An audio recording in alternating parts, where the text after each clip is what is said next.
बिस्मिल्लाहिर्रहमानिर्रहीम। अस्सलाम वालेकुम। आप देख रहे हैं हमारा यूट्यूब चैनल। मैं हूं आपके साथ आपका अपना अहमद सजाद।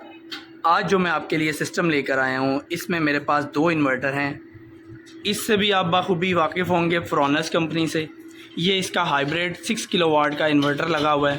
ये एक डिस्ट्रीब्यूशन बॉक्स है मेरे पास, जिसमें काफ़ी सारे ब्रेकर्स लगे हुए हैं, एसपीडीज़ लगी हुई हैं। ये एक मीटर लगा हुआ है, इसको ज़ीरो मीटर डिवाइस बोलते हैं। यानी काफ़ी सारी चीज़ें लगी हैं, इसकी डिटेल भी मैं आपको बाद में बताऊंगा। और एक हमारे पास ये ऑन ग्रिड सिस्टम लगा हुआ है सॉलिस का, और तमाम तर जनरेशन जो है वो वापडा को सप्लाई करता है। होता ये है यहाँ पे कि जब लाइट चली जाती है तो टोटल जनरेशन ऑफ हो जाती है, क्योंकि ऑन ग्रिड सिस्टम में ऐसा होता है कि जिस टाइम पे वापडा चली जाए ये सिस्टम शट डाउन हो जाता है और परफॉर्मेंस नहीं देता। और पैनल जो छत पे इतने लाखों के लगे होते हैं वो ज़ाया पड़े रहते हैं, नीचे बिजली किसी किस्म की कोई इस्तेमाल नहीं हो सकती।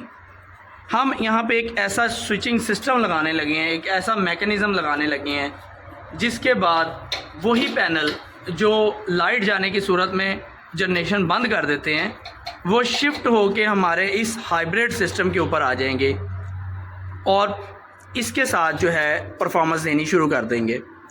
ये मैकेनिज़्म कैसे लगेगा, इसके लिए हमें क्या क्या चीज़ों की रिक्वायरमेंट है, कौन सी रिले, कौन सा मैग्नेटिक फील्ड हमें चाहिए होगा इसके लिए, ये तमाम तर चीज़ें आज की आप वीडियो में देखेंगे। और इंशाल्लाह आपको ये वीडियो बहुत पसंद आएगी। और अगर ये वीडियो आपको पसंद आती है और आपको काम अच्छा लगता है तो आप हमारे चैनल को लाइक करें, शेयर करें, सब्सक्राइब करें और इस तरह की मज़ीद मालूमात के लिए हमारे पेज के साथ जुड़े रहें। अगर कोई शख्स या कोई दोस्त, कोई क्लाइंट अपने पास ये चीज़ इंस्टॉल करवाना चाहता है तो स्क्रीन पे दिए गए नंबर के थ्रू हमसे रब्ता कर सकता है। हम इसकी रहनुमाई भी करेंगे और सिस्टम को इंस्टॉल करके भी देंगे।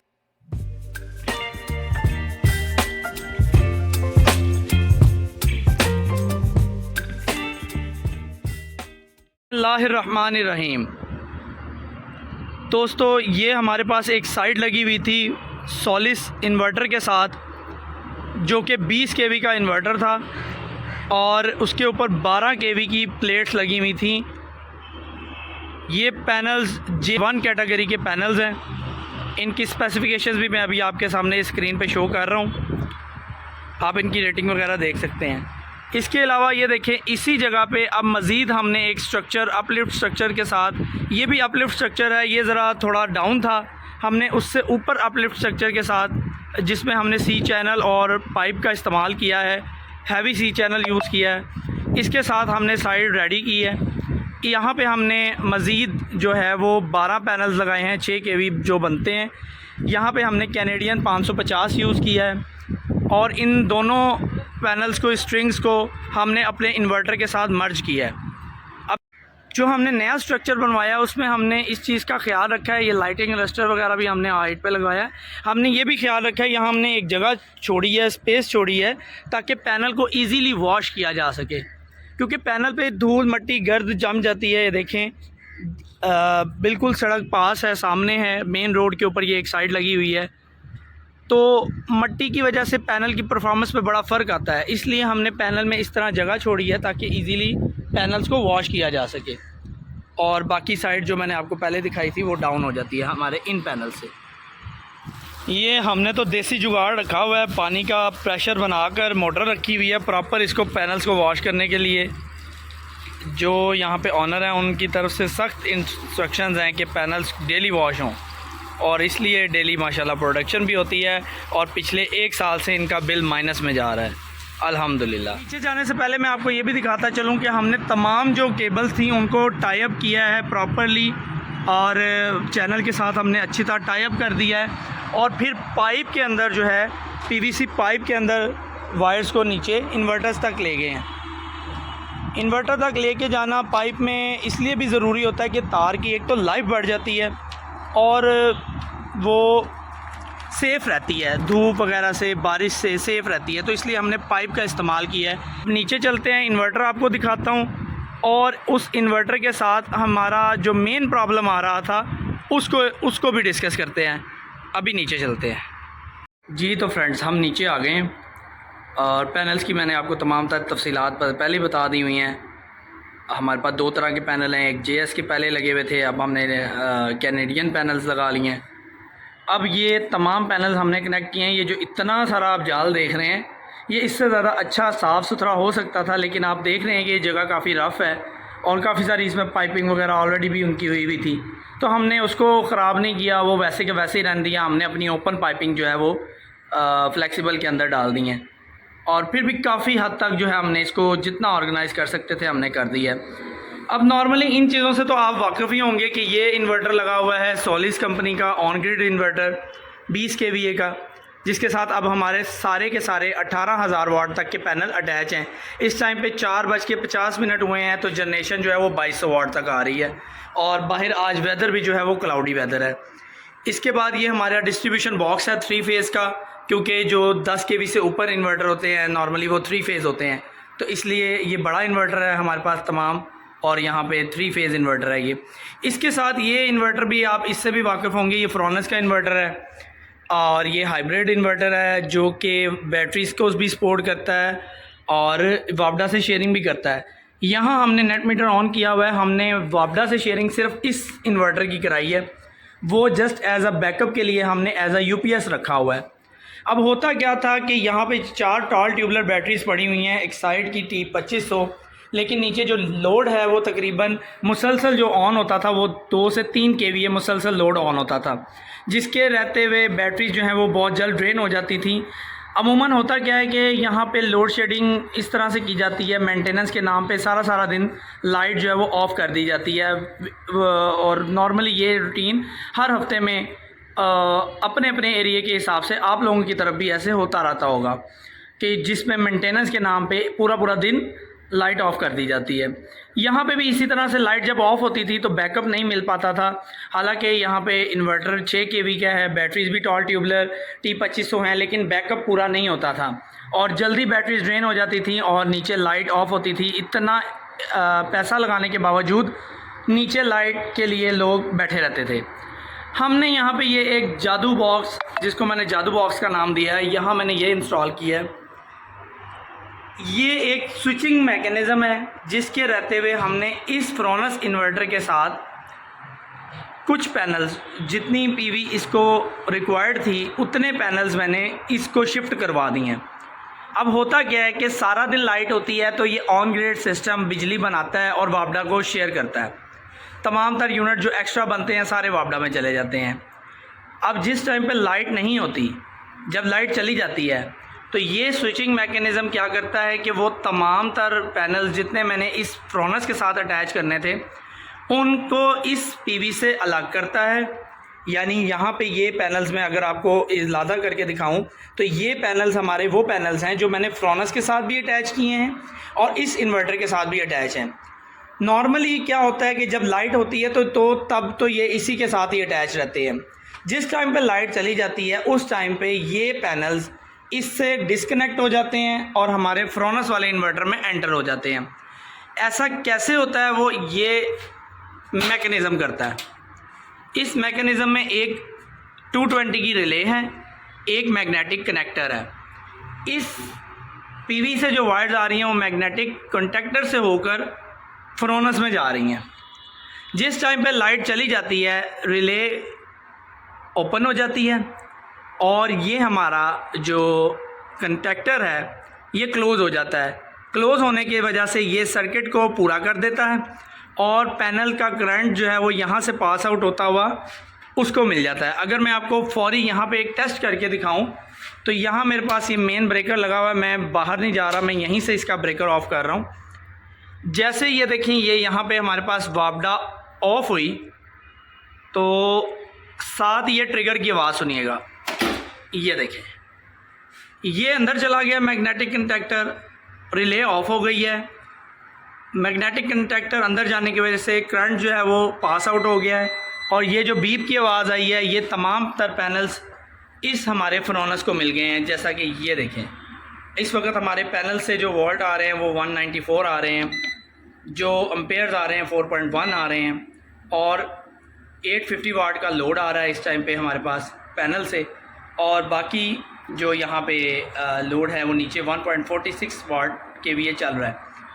तो अब देखा जाए तो यहाँ पे हमारी वापडा ऑफ नहीं हुई, हमने कुछ मैकेनिज़्म इस तरह के रखे हुए हैं कि इसकी वापडा अलग से की हुई है सिंगल फेज़ की, और 3 फेज़ की वापडा अलग से है।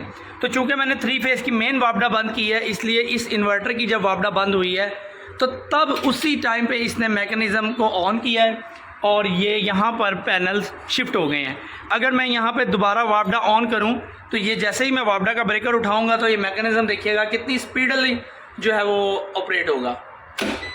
ये देखें, ये रिले ऑन हुई है, मैग्नेटिक कंडक्टर ने अपना काम क्लोज़ कर दिया है और यहाँ से पैनल जो हैं वो ख़त्म हो गए हैं और ये वापस अपने मोड पे चला गया है जिस तरह से ये एज अ यूपीएस चल रहा था, और वो तमाम पैनल जो हैं वो दोबारा इस ऑन ग्रिड सिस्टम के साथ ऑटोमेटिकली अटैच हो जाएंगे जब ये ऑन ग्रिड सिस्टम इनिशियलाइज होगा। इस टाइम पे ये इनिशियलाइज हो रहा है, कोई तकरीबन ये 5-6 मिनट ले लेता है इनिशियलाइज होते। जैसे ही इनिशियलाइज होगा ये पावर जो है उठा लेगा पैनल्स की। तो ये एक और भी हमारे पास सेफ साइन होता है कि हमें थोड़ा सा टाइम मिल जाता है। वैसे तो ये मिली सेकेंड्स में ये अपना काम करती हैं रिले, लेकिन उसके बाद भी हमारे पास इन्वर्टर के थ्रू भी सेफ्टी के तौर पे टाइम मिल जाता है और प्रॉपरली कुछ मिनट्स के बाद ही ये इन्वर्टर जो है सप्लाई को ऑन करता है। अगर हम यहीं पे 2-4 सेकंड वेट करें, मैं स्पीड अप भी कर देता हूँ तो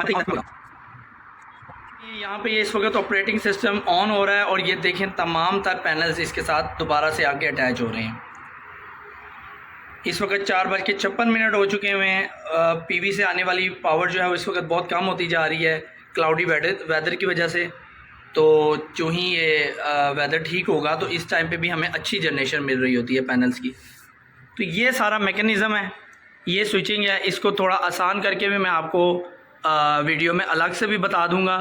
अगर आपको हमारी ये वीडियो पसंद आई हो तो हमारे चैनल को सब्सक्राइब करें, लाइक करें, शेयर करें, और अगर कोई इस तरह का मैकेनिज़्म अपने पास लगाना चाहता हो तो वो हमसे रब्ता कर सकता है। स्क्रीन पे हमारा नंबर जो है वो शो हो रहा है, आप हमसे रब्ता कर सकते हैं, हम आपको ये मैकेनिज़्म ऑन कर देंगे, लगा देंगे। अगर आपके पास इस तरह का कोई ऑन ग्रिड सिस्टम है और उसके साथ आपका पास छोटा कोई 2 किलोवाट, 3 किलोवाट या 5 किलोवाट का कोई हाइब्रिड सिस्टम है। यहाँ पे कुछ लोगों का ये भी सवाल होगा कि आपने इतना ख़र्चा किया है, आप पहले ही जो है वो ऑन ग्रिड सिस्टम लगा लेते, आपको ये मैकेनिज़्म वगैरह लगाने की ज़रूरत ना पड़ती। तो भाई ऐसे जो सिस्टम जो होते हैं, जो बड़े सिस्टम होते हैं हाइब्रिड में, वो बहुत ज़्यादा कॉस्टली होते हैं। तो और वो वैसे भी ये पहले से ऑलरेडी इनके पास एक लगा हुआ था तो हमने उसके साथ एक फ्रोनस अटैच करवा दी है। अगर ये ना लगा होता मे भी हम फिर हाइब्रिड पे भी चले जाते, लेकिन हाइब्रिड जो इन्वर्टर है वो बहुत ज़्यादा कॉस्टली हैं ऑन ग्रिड की निस्बत। इसलिए अगर आपके पास ऑन ग्रिड और हाइब्रिड हो तो समझ लें फिर भी आप प्राइस में नीचे ही रहते हैं। ये सारा कुछ ख़र्चा करने के बाद भी प्राइस आपकी लो ही रहती है बनिस्बत एक हाइब्रिड इन्वर्टर के, क्योंकि लास्ट टाइम हाइब्रिड इन्वर्टर की प्राइसेस बहुत ज़्यादा थी। अभी तो कुछ अरसे में हाइब्रिड की प्राइसेस थोड़ी सी कम हुई हैं, लेकिन फिर भी इस सिस्टम की निस्बत बहुत ज़्यादा है। इसलिए हमने ये वाला मैकेनिज़्म जो रिले है और ये मैग्नेटिक कॉन्टैक्टर है, ये काम कैसे करते हैं। तो हमने क्या किया है, हमने रिले को पावर दी है 220 वापडा से, ग्रिड से आने वाली सप्लाई से, और मैग्नेटिक कॉन्टैक्टर को पावर दी है अपने हाइब्रिड इन्वर्टर की आउटपुट से। हाइब्रिड इन्वर्टर की आउटपुट से हमने मैग्नेटिक को एनर्जाइज़ कराया है और रिले को एनर्जाइज़ कराने के लिए हमने ग्रिड की सप्लाई को इस्तेमाल किया है। जिस टाइम पे ग्रिड की सप्लाई ऑन होती है तो ये इसको कट ऑफ कर देती है जो हमारी वायर मैग्नेटिक कॉन्टैक्टर की तरफ जा रही है। जैसे ही ग्रिड की सप्लाई ऑफ होती है, मैग्नेटिक कॉन्टैक्टर को सप्लाई मतवातर दोबारा मिल जाती है और मैग्नेटिक कॉन्टैक्टर ऑपरेट हो जाता है। इस मैकेनिज़्म को इस्तेमाल करते हुए ये तमाम का सिस्टम काम करता है और within a milliseconds कुछ पैनल्स को इस ऑन ग्रिड सिस्टम से निकाल कर हाइब्रिड सिस्टम पे शिफ्ट कर देता है। ये हमारी चॉइस होती है कि हमने कितने पैनल्स इससे शिफ्ट करवाने हैं। हम अपने हाइब्रिड इन्वर्टर की power rating, solar power rating के मुताबिक पैनल्स को शिफ्ट करवा सकते हैं। ये काम इतना भी आसान नहीं है जितना नज़र आ रहा है। इसके लिए प्रॉपर जो है चीज़ों का इंतखाब ज़रूरी है। रिले के एम्पेयर्स और जो हमारा मैग्नेटिक कॉन्टैक्टर है, ये काम देखने में तो बहुत आसान लगता है, लेकिन मैं आप लोगों को सजेशन दूंगा कि आप लोग इसको अगर ख़ुद से भी करना चाहते हैं तो किसी टेक्नीशियन के हेल्प के साथ करें, ताकि किसी भी किस्म की नुकसान से जो है वो बचा जा सके, क्योंकि जो पैनल से वोल्ट आते हैं ये बहुत ही हाई वोल्टेज होते हैं और इसमें ज़्यादातर ख़तरा रहता है।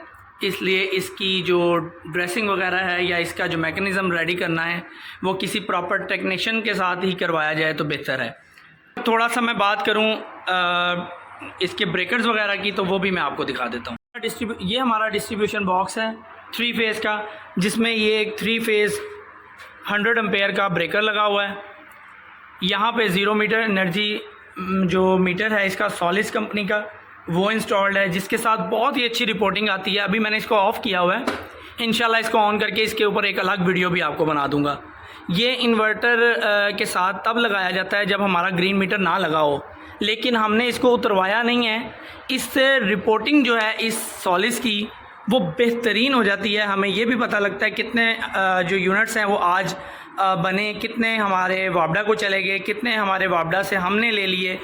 तो मतलब plus minus import export properly आप डेली बेसिस पे चेक कर सकते हैं इस मीटर के थ्रू।